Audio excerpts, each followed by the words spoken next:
Hay una posibilidad de casi el 100% de que, en este momento, en algún rincón del planeta, haya un gato durmiendo sobre tu cama, sobre tu teclado o encima de la ropa recién doblada. Hay alrededor de 600 millones de gatos domésticos repartidos por todos los continentes menos la Antártida. Los hay en apartamentos de Tokio, en granjas de Argentina, en callejones de El Cairo, en casas de Noruega, donde afuera hay nieve hasta las rodillas. Vienen en cientos de colores de pelaje y decenas de razas reconocidas, desde el persa de cara aplastada hasta el esfinge sin pelo, pasando por el gigantesco Maine Coon. Y aquí está el dato que probablemente nunca te enseñaron. Absolutamente todos ellos, cada gato vivo en cualquier parte del mundo hoy, desciende de un puñado de animales salvajes que vivieron en una sola región muy concreta de Oriente Medio, hace 10.000 años. No estoy hablando de una familia de especies parecidas, repartidas por el planeta, que fueron domesticadas por separado en distintos continentes.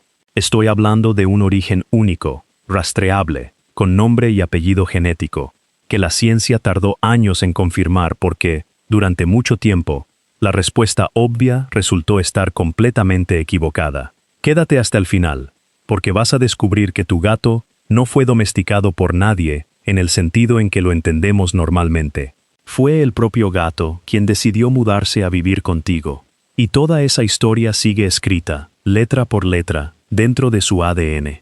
La pregunta que parecía tener una respuesta obvia, porque Menesidia, si te preguntaran de dónde viene el gato doméstico, probablemente dirías algo como, de algún gato salvaje parecido a él. Y sí, suena lógico. Un gato doméstico se parece a un gato salvaje.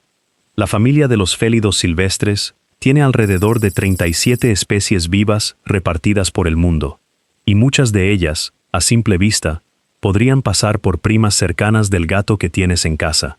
Pero cuando los científicos finalmente hicieron la comparación genética real, tomando muestras de gatos domésticos de todos los rincones del planeta y cruzándolas contra el ADN de cada especie de felino silvestre disponible, la respuesta no fue nada obvia. La mayoría de los candidatos quedaron eliminados. Especies que parecían encajar perfectamente por su parecido físico resultaron estar genéticamente a años luz de distancia del gato de tu casa. Los grandes felinos, leones, tigres, leopardos, jaguares, leopardos de las nieves, fueron los primeros en quedar fuera de la lista. La distancia genética entre un gato doméstico y un león es enorme, tan grande que solo puede explicarse por un ancestro común increíblemente antiguo, de millones de años atrás, no por ningún tipo de parentesco cercano. Después, cayeron los felinos sudamericanos, ocelotes, margáis, oncillas, gatos de las pampas. Todos ellos forman su propia rama dentro del árbol genealógico de los felinos, una rama que se separó de la línea del gato doméstico hace millones de años. Cayó también el grupo de los gatos asiáticos de la bahía, el grupo del caracal, el cerval africano. Especie tras especie, la lista de candidatos se fue reduciendo. Y hubo eliminaciones que sorprendieron incluso a los propios investigadores. El sospechoso equivocado, el gato de la jungla.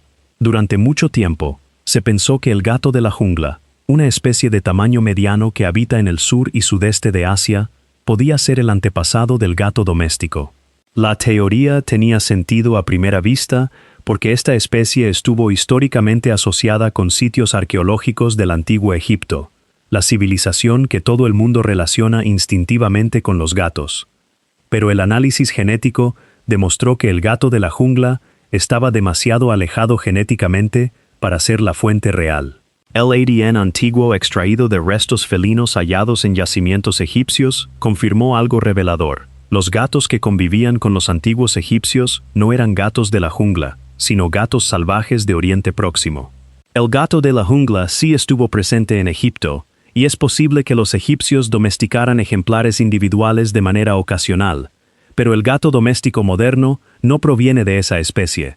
Otro candidato descartado fue el gato montés escocés, el último felino salvaje que queda en Gran Bretaña y uno de los mamíferos más amenazados de Europa. Técnicamente pertenece a la misma especie que el gato salvaje de Oriente Próximo, pero es una subespecie distinta. El análisis genético mostró que los gatos monteses escoceses eran lo suficientemente diferentes, tanto de la población de Oriente Próximo como de los gatos domésticos actuales, como para descartarlos como fuente de la domesticación. Llevaban demasiado tiempo separados de la población original, como para conservar la conexión genética necesaria. Curiosamente, sí se descubrió que estos gatos monteses escoceses se han cruzado extensamente con gatos domésticos en los últimos siglos, algo que ha complicado enormemente los esfuerzos por conservarlos como especie pura. Lo que los científicos buscaban no era simplemente un parecido general. Buscaban una población salvaje concreta, cuyo ADN encajara tan perfectamente con el de los gatos domésticos, que ambos pudieran considerarse, de manera creíble, ancestro y descendiente. Ese nivel de coincidencia exige una separación muy reciente en términos evolutivos, un antepasado que caminó por el mismo paisaje que los primeros seres humanos modernos, y cuyos descendientes terminaron viviendo dentro de nuestras casas. El verdadero origen, un pequeño felino color arena. Ese candidato apareció finalmente. Se trata del gato salvaje de Oriente Próximo, una especie pequeña, de pelaje arenoso, que habita el norte de África, la península arábiga y buena parte de Oriente Medio. Cuando los investigadores compararon los genomas de estos gatos salvajes provenientes de la región que hoy ocuparían Turquía, Siria, Irak y la meseta iraní, la firma genética de los gatos domésticos de todo el mundo encajó casi a la perfección con esa población concreta. No era el gato salvaje africano, ubicado más al sur, en el África subsahariana, aunque está emparentado de cerca. No era el gato salvaje europeo de Escocia y los Pirineos, separado desde hace demasiado tiempo del linaje doméstico. Tampoco era el gato de las montañas de China, una especie que algunos investigadores habían propuesto como posible origen secundario para los gatos domésticos asiáticos. Era, específicamente, el gato salvaje de una zona muy concreta de Oriente Medio, en un momento muy concreto de la historia, hace aproximadamente 10.000 años. El momento exacto en que todo cambió, 10.000 años atrás, en la región conocida como el Creciente Fértil, estaba ocurriendo algo completamente nuevo en la historia humana.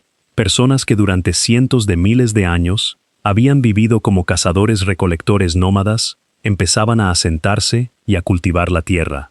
Cultivaban trigo y cebada, domesticaban ovejas, cabras y ganado, construían aldeas permanentes. Por primera vez en la historia de la humanidad, la gente almacenaba grandes cantidades de grano en un mismo lugar durante largos periodos de tiempo, y los depósitos de grano atraen ratones. Los ratones, a su vez, atraen a los felinos salvajes. El gato salvaje de Oriente Próximo, que llevaba mucho tiempo cazando roedores entre los matorrales y las laderas rocosas de esa región, se encontró de pronto con una fuente de alimento extraordinaria, una población de roedores densa, constante y concentrada, justo al lado de un asentamiento humano. Los gatos que se atrevían a acercarse a esos poblados, que se sentían lo bastante cómodos como para cazar en ese entorno cargado de presencia humana, tenían una ventaja enorme frente a los individuos más asustadizos que se mantenían alejados. Comían mejor. Sus crías sobrevivían con más frecuencia. Generación tras generación, los gatos que vivían cerca de los asentamientos humanos se volvieron un poco menos salvajes, un poco más tolerantes con la presencia de personas, un poco mejores leyendo el comportamiento humano. El gato salvaje de Oriente Próximo es un cazador hábil y paciente. Caza principalmente al amanecer y al atardecer, acechando roedores entre la vegetación baja gracias a su vista y su oído. Es solitario y territorial, y en estado salvaje resulta extremadamente difícil de observar, porque evita activamente el contacto humano. Lo que cambió hace 10.000 años no fue la habilidad de caza del gato, ni su carácter básico. Lo que cambió fue la matemática de la situación. Un granero en una aldea de 200 personas podía atraer a varios cientos de ratones. Varios cientos de roedores concentrados en un espacio pequeño es un escenario de caza que sencillamente no existe en ningún hábitat natural. Los gatos que descubrieron ese escenario se toparon con algo que su especie jamás había experimentado antes. Nadie domesticó al gato. El gato se domesticó a sí mismo. Los investigadores que reconstruyeron esta historia a partir del ADN fueron muy cuidadosos al señalar algo importante. Este proceso no fue una domesticación en el sentido tradicional del término. La domesticación tradicional implica que los seres humanos seleccionan deliberadamente a los animales con ciertas características y los cruzan de manera intencional. Los perros fueron domesticados a través de un proceso en el que, durante muchas generaciones, los humanos eligieron a los lobos más útiles y los cruzaron de forma selectiva. Los caballos, el ganado, los cerdos, las ovejas, todos pasaron por una selección deliberada que remodeló sus cuerpos y comportamientos a lo largo de siglos. Los gatos no pasaron por nada de eso. Nadie eligió qué gatos salvajes debían reproducirse. Nadie estaba seleccionando por mansedumbre. Los gatos que terminaron viviendo cerca de los humanos fueron, simplemente, los gatos que se sentían cómodos haciéndolo, y sus crías heredaron esa comodidad. Los humanos, por su parte, se dieron cuenta del beneficio. Un gato que mataba ratas y ratones en tu granero era un animal que valía la pena tolerar, quizás, incluso, animar a quedarse. La gente empezó a dejar comida fuera. Los gatos empezaron a acercarse más. Nadie tomó la decisión de domesticar gatos de la misma forma en que se tomó la decisión de convertir lobos en perros de caza. Ocurrió de manera gradual, impulsado más por las decisiones del propio gato que por la intervención humana. El gato es el único animal doméstico importante que eligió el proceso por sí mismo. 5 gatas, 600 millones de descendientes. El ADN conservó el registro de este evento fundacional con un detalle asombroso.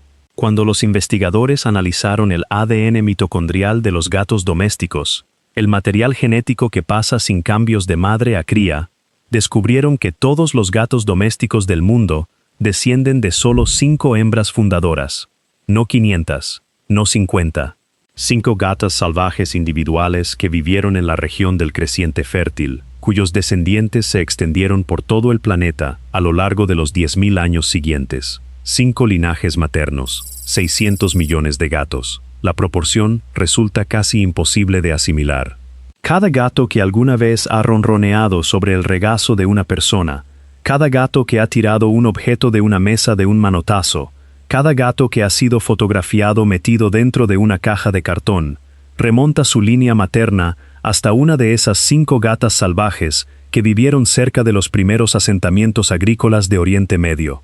10 milenios después, la firma genética de esas 5 líneas fundadoras sigue siendo detectable en gatos de todo el mundo. Gatos en Japón, gatos en Brasil, gatos en Nigeria, gatos en Noruega. Todos cargan genomas que se remontan a esas 5 gatas salvajes de Oriente Próximo. Esa firma se ha difuminado un poco a lo largo de miles de años de cruces entre poblaciones que se mezclaron y se movieron por el mundo, y en algunos casos, por el cruce ocasional de gatos domésticos con poblaciones de gatos salvajes locales en regiones donde esas especies coincidían. En algunas zonas de Europa, ciertos gatos domésticos llevan pequeñas trazas de ADN del gato montés europeo. En partes de África, algunos gatos domésticos conservan rastros del gato salvaje africano. Pero en todos los casos se trata de contribuciones menores sobre un genoma que sigue siendo, de manera abrumadora, de origen en Oriente Próximo. Y este fue uno de los hallazgos más importantes del estudio. El evento fundacional ocurrió una sola vez. No era un resultado garantizado de antemano. Los investigadores consideraban seriamente la posibilidad de que los gatos hubieran sido domesticados de forma independiente en distintos lugares del mundo, que en China se hubiera domesticado por separado al gato de las montañas, o que los egipcios hubieran domesticado a su gato local de manera independiente a lo que ocurría en el creciente fértil. La comparación de genomas descartó por completo esa posibilidad. Todos los gatos domésticos del planeta, sin importar dónde vivan hoy, cargan la huella genética de ese único evento de domesticación ocurrido en el creciente fértil. Si los gatos hubieran sido domesticados una segunda vez en algún otro lugar, esa población secundaria tendría una base genética distinta, y ninguna base genética de ese tipo existe en la población actual de gatos domésticos. 2 oleadas, la agricultura y los barcos. La expansión desde esa población fundadora ocurrió en oleadas. La primera fue lenta, gatos que se movían junto a las comunidades agrícolas humanas mientras la agricultura se expandía hacia el oeste, hasta Europa y hacia el este, por buena parte de Asia, a lo largo de miles de años. La segunda oleada fue mucho más rápida, y estuvo impulsada por los barcos. Los marineros descubrieron pronto que los gatos resultaban extraordinariamente útiles a bordo, manteniendo a raya a los roedores en las bodegas cargadas de grano, cuerdas y provisiones. Los gatos viajaron a todos los lugares a los que llegaban los barcos. Para la época del Imperio Romano, los gatos domésticos ya habían llegado a Britania. Durante la Edad Media, ya estaban en Escandinavia. En apenas unos siglos tras los primeros viajes oceánicos, los gatos ya estaban en América, en el África subsahariana y en Australia. El papel real del Antiguo Egipto. El Antiguo Egipto ocupa un lugar muy específico en esta historia, y el ADN ayudó a aclarar exactamente cuál fue ese papel. Egipto no domesticó al gato. El ADN lo deja completamente claro.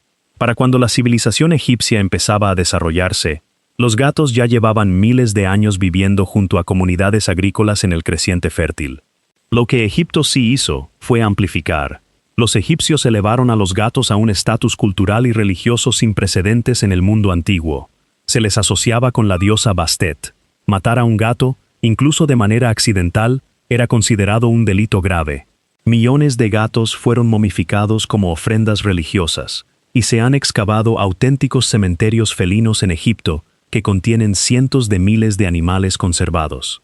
Esa elevación cultural tuvo una consecuencia genética directa. Los gatos egipcios eran intercambiados, regalados y transportados por todo el mundo mediterráneo antiguo como animales valiosos y sagrados. Cuando los investigadores compararon el ADN de gatos antiguos procedentes de yacimientos arqueológicos de Europa y el norte de África, encontraron una firma genética egipcia claramente distinguible, expandiéndose hacia el oeste a partir de aproximadamente el año 1500 antes de nuestra era. Una oleada de dispersión felina impulsada por el comercio y el intercambio cultural, que se superpuso a la oleada anterior, más lenta, ligada a la expansión de la agricultura. Un entierro de hace 9500 años. Una de las pruebas más impactantes sobre la relación temprana entre humanos y gatos no vino de la genética, sino de la arqueología, aunque fue precisamente el análisis genético el que confirmó su verdadero significado. En el año 2004, en la isla de Chipre, un equipo de arqueólogos que excavaba un sitio funerario de 9500 años de antigüedad encontró un esqueleto humano enterrado junto a un gato. El animal había sido colocado con una intención clara, en una posición cercana al cuerpo humano que sugería un arreglo funerario deliberado. Chipre no tiene población nativa de gatos salvajes. La única manera en que un gato pudo haber llegado allí hace 9500 años era que los humanos lo hubieran transportado en barco. El entierro sugiere que, para esa época, la relación entre humanos y gatos ya era lo bastante cercana como para que alguien considerara a su gato merecedor de ser enterrado junto a él. El análisis genético del gato de Chipre confirmó que se trataba de un gato salvaje de Oriente Próximo, coherente con el origen en el creciente fértil que revelaron los estudios genómicos posteriores. Todavía no era un gato doméstico en el sentido pleno del término. Los cambios genéticos asociados a la domesticación aún no se habían acumulado en el grado que vemos hoy en los gatos de casa. Pero era, sin duda, un animal que llevaba ya suficiente tiempo conviviendo de cerca con personas como para que alguien decidiera llevarlo consigo a través del mar abierto. El animal que casi no cambió nada. Uno de los resultados más interesantes de toda esta comparación genética tiene que ver con qué aspecto tienen realmente esos cambios asociados a la domesticación. Genoma del gato doméstico resulta sorprendentemente parecido al del gato salvaje de Oriente Próximo. La inmensa mayoría del ADN del gato de casa permanece esencialmente sin alterar respecto a su ancestro salvaje. Las diferencias físicas entre un gato doméstico y un gato salvaje de Oriente Próximo son mínimas. Variaciones en el color del pelaje, ligeras diferencias de tamaño, cambios sutiles en la forma del cráneo. Nada parecido a la transformación física radical que separa a un gran danés de un lobo, o a un cerdo doméstico de un jabalí salvaje.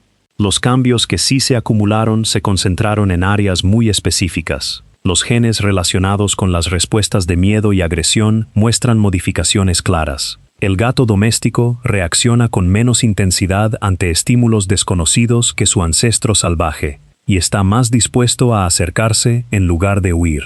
Los genes vinculados al sistema de recompensa del cerebro también cambiaron. Los gatos domésticos muestran respuestas más fuertes ante la recompensa social, lo que significa que la interacción con seres humanos activa señales positivas en el cerebro del gato de una manera que no ocurriría en un felino salvaje. Incluso los genes relacionados con la memoria cambiaron de formas que podrían hacer que los gatos domésticos sean mejores a la hora de asociar el comportamiento humano con resultados concretos, como conseguir comida. El genoma físico apenas cambió. El genoma del comportamiento se desplazó lo justo y necesario para hacer posible, y finalmente atractiva, la convivencia con los seres humanos. El gato doméstico no es un animal salvaje transformado, como sí lo es el perro respecto al lobo. Es, en esencia, un animal salvaje con una tolerancia ligeramente ajustada hacia la compañía humana y una tendencia ligeramente más fuerte a encontrar esa compañía gratificante. ¿Por qué las razas modernas no cambian la historia Faite? La comparación también reveló algo que sorprendió a los propios investigadores sobre las razas de gatos. Razas modernas como el siamés, el persa, el Maine Coon, el bengalí o el azul ruso son, en términos evolutivos, creaciones muy recientes. La mayoría de las razas reconocidas se desarrollaron durante el siglo XIX y principios del XX, a través de cruces selectivos deliberados, algo extremadamente reciente en la escala del tiempo evolutivo. El ADN incluso del gato de raza más cuidadosamente seleccionado sigue mostrando, por debajo de las variaciones propias de cada raza, esa base abrumadoramente proveniente de Oriente Próximo. Miles de años de convivencia con humanos, más un siglo de desarrollo formal de razas, no han logrado alejar demasiado el genoma del gato de su punto de partida original. Las diferencias visibles en el color del pelaje, la forma del cuerpo o la estructura de la cabeza se asientan sobre un genoma que, en el fondo, sigue siendo esencialmente el mismo animal que entró por primera vez en un granero neolítico hace 10.000 años. El salvajismo que nunca se fue del todo. Esto probablemente explica por qué los gatos conservan tanto de su comportamiento salvaje. Un gato que ha vivido 10 años dentro de una casa, seguirá acechando y cazando cualquier cosa que se mueva. Seguirá defendiendo su territorio. Seguirá comunicándose prácticamente con las mismas señales que usa un gato salvaje. Y seguirá siendo capaz de sobrevivir por su cuenta, si tuviera que hacerlo. Las poblaciones de gatos ferales se establecen con facilidad en cualquier lugar donde gatos domésticos hayan escapado o sido abandonados, desde el interior remoto de Australia hasta las Islas Galápagos, pasando por las tierras altas de Escocia. Estos gatos no necesitan volver a aprender a ser salvajes. Ese salvajismo, en realidad, nunca se fue por completo. La situación de los gatos ferales alrededor del mundo ilustra esto con total claridad. Cuando un gato doméstico escapa o es liberado en un entorno natural, no le cuesta trabajo sobrevivir. Caza, establece un territorio, se reproduce. En apenas 1 o 2 generaciones, los gatos ferales se comportan de manera prácticamente indistinguible de un gato genuinamente salvaje. Los comportamientos sociales que hacen que un gato de caza busque la compañía humana desaparecen rápido cuando los humanos no están cerca. Pero el comportamiento salvaje de base nunca desapareció, simplemente estuvo esperando. En Australia, a donde los gatos domésticos llegaron con los colonos europeos y desde entonces se han asilvestrado por todo el continente, se han convertido hoy en una de las amenazas más graves para la fauna nativa. Los animales australianos evolucionaron sin ningún depredador felino en su entorno, y los gatos ferales han devastado poblaciones enteras de aves, reptiles y pequeños mamíferos autóctonos. Los gatos no se convirtieron en una crisis de conservación porque se transformaran en algo nuevo. Se convirtieron en una crisis porque, sin esfuerzo alguno, regresaron exactamente a lo que ya eran. Según las medidas estándar que se usan para evaluar cuánto ha cambiado un animal a través de la domesticación, el gato doméstico ocupa el último lugar entre todas las principales especies domesticadas. Es el que menos se transformó de todas. Los perros cambiaron enormemente respecto a los lobos. El ganado, las ovejas, los cerdos y los caballos cambiaron de forma sustancial, tanto en cuerpo como en comportamiento, a lo largo de miles de años de cría selectiva. El gato casi no cambió, porque nadie estaba haciendo la selección.